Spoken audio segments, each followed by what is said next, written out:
Bismillahirrahmanirrahim. Assalamualaikum warahmatullahi wabarakatuh. Selamat pagi teman-teman. Yang pertama, tak lupa saya ucapkan terima kasih kepada dosen pengampu saya, Bapak Zamzam, dan juga berterima kasih kepada teman-teman yang telah meluangkan waktu untuk menonton video presentasi dari kelompok 3 ini. Perkenalkan, nama saya Eka Nurdiana dari kelompok 3 yang beranggotakan Mas Firman dan juga Mbak Alvina Rahmawati yang akan mempresentasikan tentang makalah kami yang berjudul Konsep Dasar TIK untuk Pembelajaran PAI. Sebelum melanjutkan ke pembahasan, apakah dari teman-teman sudah pernah mempelajari tentang konsep dasar TIK untuk pembelajaran PAI? Jika belum, mari kita ulas pembahasan tersebut. Yang pertama, yaitu pengertian dari teknologi informasi dan komunikasi. Bisa diketahui bahwa istilah teknologi mengacu pada pengembangan dan penerapan berbagai perangkat atau sistem untuk memecahkan dalam bahasa sehari-hari masalah yang dihadapi manusia dalam kehidupan sehari-hari. Jadi teknologi itu sebagai perangkat atau sistem untuk memecahkan suatu masalah yang dihadapi oleh manusia di setiap harinya. Begitu, dan ada lagi perspektif lain, teknologi adalah kegiatan atau peneliti yang menggunakan pengetahuan ilmiah untuk tujuan praktis di bidang industri, pertanian, kedokteran, dan lain sebagainya. Begitu, ada lagi juga di perspektif lain, yaitu teknologi informasi adalah sarana dan prasarana, sistem atau metode untuk memperoleh suatu informasi yang juga bisa menafsirkan, menyimpan, mengatur, dan menggunakan data dengan cara yang berarti. Selanjutnya ada pengertian informasi. Nah, informasi adalah suatu fakta atau apapun yang dapat dijadikan sebagai masukan untuk menghasilkan informasi. Nah, meskipun data tersebut merupakan data mentah, namun data masukan tersebut diproses untuk diubah bentuknya menjadi keluaran yang disebut informasi. Jadi informasi ini adalah suatu hasil dari sarana prasarana dari teknologi. Jadi ketika kita mempelajari teknologi, otomatis kita akan mendapatkan informasi di dalamnya. Begitu. Dan selanjutnya ada pengertian dari komunikasi. Komunikasi adalah sarana prasarana untuk memudahkan dalam berinteraksi terhadap lawan bicara. Nah, jadi komunikasi ini juga berguna sekali dalam pembelajaran PAI antara pendidik dan juga peserta didik. Tidak mungkin dalam suatu pembelajaran tidak ada komunikasi terkait antara pendidik dan juga peserta didik. Karena itu komunikasi juga sangat-sangat penting. Gitu. Baik, selanjutnya ada pengertian pembelajaran PAI. Nah, pembelajaran adalah proses interaktif komunikasi antara peserta didik dengan pendidik dan sumber belajar lain yang tersedia dan dimaksudkan oleh pendidik untuk memperlancar proses belajar bagi setiap peserta didik. Jadi, pembelajaran itu adalah proses interaktif antara pendidik dan juga peserta didik, begitu ya. Dan ada lagi pengertian dari pendidikan, yaitu berasal dari kata didik dan awalan men. Jadi yang menjadi mendidik. Nah, untuk lebih spesifik kata tindakan yang artinya mengikuti dan memberi persiapan mendidik. Begitu. Nah, terus ada lagi pengertian dari pendidikan agama Islam. Nah, pendidikan agama Islam adalah pengarahan tenaga sadar bahwa diselesaikan oleh instruktur untuk merencanakan siswa untuk meyakini, memahami, dan mengamalkan ajaran Islam melalui arah yang ditentukan. Jadi pembelajaran pendidikan agama Islam adalah pembelajaran yang mencangkup materi-materi agama Islam guna untuk meyakinkan para peserta didik dalam beragama Islam dan mengajarkan hal-hal Islami kepada pendidik maupun peserta didik. Jadi pembelajaran pendidikan agama Islam ini tidak hanya untuk peserta didik saja, tapi juga untuk pendidik. Jadi berlaku ya untuk pendidik dan juga peserta didik gitu. Dan selanjutnya akan saya bahas tentang fungsi pembelajaran TIK yang dalam pembelajaran PAI. Yang pertama yaitu sebagai alat bantu yang memudahkan pendidik dan peserta didik untuk memahami pembelajaran PAI begitu. Dan yang nomor 2 untuk membantu pendidik dan juga peserta didik dalam keaktifan belajar PAI melalui penugasan secara online gitu. Dan ada yang ketiga untuk menumbuhkan minat para peserta didik dalam pembelajaran PAI yang lebih menarik. Dan yang terakhir juga untuk memperluas wawasan para pendidik maupun peserta didik. Nah, ini terkait pembelajaran PAI karena dengan ini dapat memudahkan pendidik untuk memberikan materi kepada peserta didik melalui internet. Jadi pembelajaran TIK sangatlah penting untuk pembelajaran PAI. Untuk materi selanjutnya yaitu tujuan dan fungsi pengembangan pembelajaran PAI berbasis TIK. Untuk poin pertama yaitu tujuan pendidikan agama Islam. Tujuan artinya suatu yang dituju, yaitu akan dicapai dengan usaha atau kegiatan. Dalam bahasa Arab dinyatakan dengan goyat atau mukosid. Sedangkan dalam bahasa Inggris, istilah tujuan dinyatakan dengan goal atau objektif, suatu kegiatan yang akan berakhir bila tujuannya sudah tercapai. Oleh karena itu, berbicara agama Islam, baik makna maupun tujuannya, haruslah mengacu pada penanaman nilai-nilai Islam dan tidak dibenarkan melupakan etika sosial atau moralitas sosial. Penanaman nilai-nilai ini juga dalam rangka menuai keberhasilan hidup di dunia bagi anak didik yang kemudian akan mampu membuahkan kebaikan di akhirat kelak. Untuk poin yang kedua yaitu fungsi pendidikan agama Islam. Sebagai suatu subjek pelajaran, pendidikan agama Islam mempunyai fungsi berbeda dengan subjek pelajaran yang lain. Ia dapat memiliki fungsi yang bermacam-macam sesuai dengan tujuan yang ingin dicapai masing-masing lembaga pendidikan.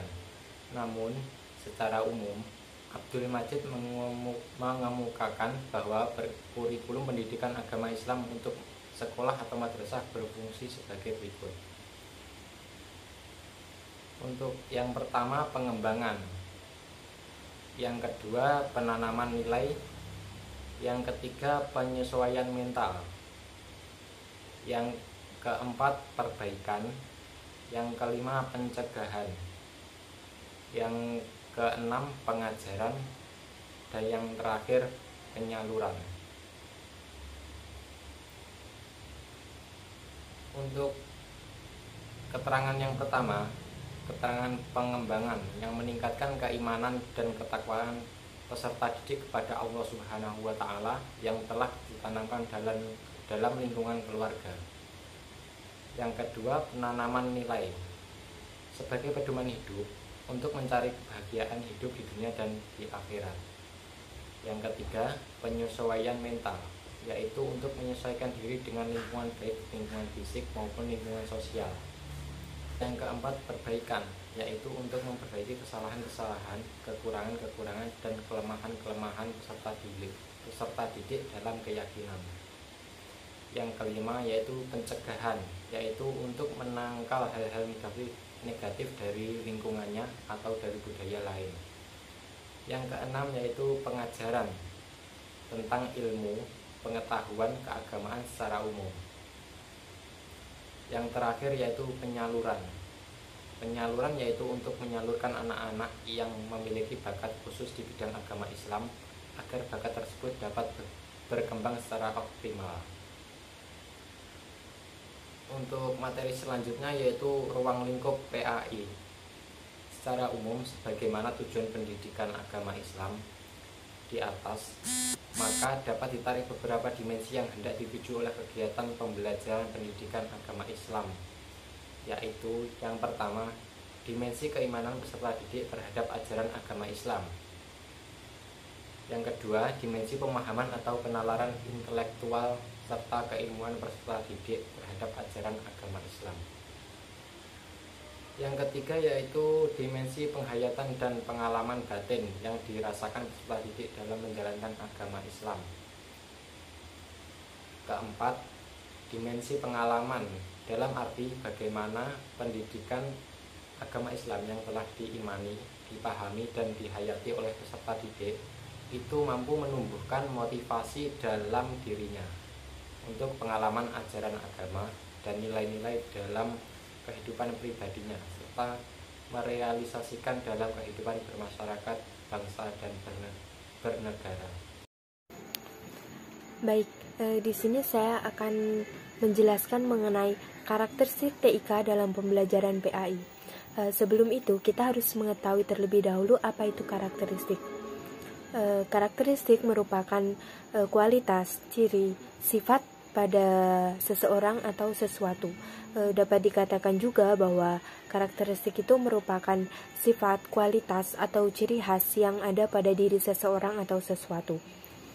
Nah, karakteristik teknologi informasi dan komunikasi sendiri dalam pembelajaran itu memanfaatkan jasa teknologi elektronika yang mana itu menjadikan guru dan peserta didik dan sesama peserta didik ataupun guru dan sesama guru itu mempunyai hubungan komunikasi yang mudah tanpa adanya batasan oleh sifat-sifat yang seremonial.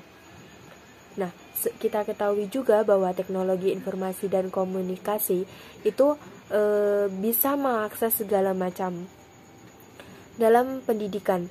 Untuk mencapai kompetensi itu, proses pembelajaran yang diinginkan, teknologi informasi dan komunikasi ini harus dimanfaatkan dalam ranah kognitif, afektif, dan psikomotorik, yang mana pada dasarnya kompetensi ini merupakan sebuah kemampuan yang mencakup aspek kognitif, afektif, dan psikomotor. Aspek kognitif sendiri itu merupakan aspek yang berkaitan dengan pengetahuan dan kemampuan intelektual yang dimiliki oleh seseorang. Sedangkan aspek afektif ini merupakan kecenderungan yang dimiliki seseorang dalam memilih sesuatu, dalam melakukan tindakannya untuk menghadapi sebuah situasi atau kondisi tertentu. Sedangkan untuk aspek psikomotorik sendiri itu berkaitan dengan keterampilan atau skill yang dimiliki oleh seseorang dalam melakukan suatu tugas ataupun pekerjaan. Baik, yang selanjutnya saya akan membahas mengenai penerapan media TIK dalam pembelajaran PAI. Dalam proses pembelajaran sendiri pasti membutuhkan metode, media, dan strategi, yang mana dalam pemilihannya ini tidak boleh sembarangan dilakukan, yang mana pemilihan ini harus bergantung atau sesuai dengan sifat tugas, tujuan belajar yang ingin dicapai, bakat, pengetahuan sebelumnya, dan umur peserta didik, yang mana hal itu harus dipertimbangkan oleh guru dalam pembuatan metode, media, dan strategi yang akan digunakan nantinya. Nah, sekarang ini penggunaan media teknologi pendidikan itu mampu mengatasi problema dalam mengajar, sehingga dapat memberikan seperangkat prinsip yang digunakan untuk mendasari metode dan teknik mengajar yang optimal, yaitu dengan menggunakan media TIK ini. Dalam pembelajaran PAI sendiri itu perlu adanya strategi yang tepat agar tujuan pembelajaran itu dapat tercapai, yang mana pada setiap kegiatan itu terlebih dahulu harus ditentukan tujuan pembelajarannya, agar tujuan pembelajaran ini dapat sesuai dengan apa yang diharapkan. Biasanya tujuan ini berbentuk dengan tingkah laku yang diamati dan diukur, yang mana letak penting dari strategi pembelajaran itu pada penentuan semua langkah-langkah dan kegiatan yang akan dilakukan, sehingga itu dapat memberikan pengalaman belajar pada siswa. Pembelajaran yang efektif itu tentunya memerlukan perencanaan yang baik. Salah satunya media pembelajaran yang digunakan dalam proses pembelajaran. Meskipun begitu, kenyataan yang ada di lapangan itu menunjukkan bahwa guru itu memilih salah satu media dalam kegiatannya di kelas itu seringkali berdasarkan beberapa pertimbangan. Nah, Azhar Arsyad ini mengungkapkan beberapa pertimbangan, yaitu yang pertama, merasa akrab dengan media tersebut, yang kedua, ingin memberi gambaran atau penjelasan yang lebih konkret, yang ketiga, media yang dipilihnya dapat menarik minat dan perhatian siswa serta menuntunnya pada penyajian yang lebih terstruktur dan terorganisir. Nah, yang mana pertimbangan itu diharapkan oleh guru dapat memenuhi kebutuhannya dalam mencapai tujuan yang telah ditetapkan, di mana kriteria pemilihan media ini harus dikembangkan sesuai dengan tujuan yang ingin dicapai, kondisi keterbatasan yang ada, dan mengingat kemampuan dan sifat khasnya atau karakteristik media yang bersangkutan, juga faktor lain seperti karakteristik siswa, strategi pembelajaran, organisasi kelompok, dan alokasi waktu. Nah, unsur terpenting dari pemilihan media TIK ini adalah untuk memenuhi kebutuhan belajar dan kemampuan siswa, serta siswa itu dapat aktif berpartisipasi dalam proses pembelajaran PAI. Karena itu, mengapa TIK menjadi salah satu media efektif dalam pembelajaran pendidikan agama Islam? Itu karena TIK dapat dikembangkan di lingkungan pembelajaran yang menarik, sehingga itu dapat menjawab dan memenuhi kebutuhan belajar perorangan dengan menyiapkan kegiatan pembelajaran dengan media TIK yang efektif guna menjamin terjadinya pembelajaran tersebut.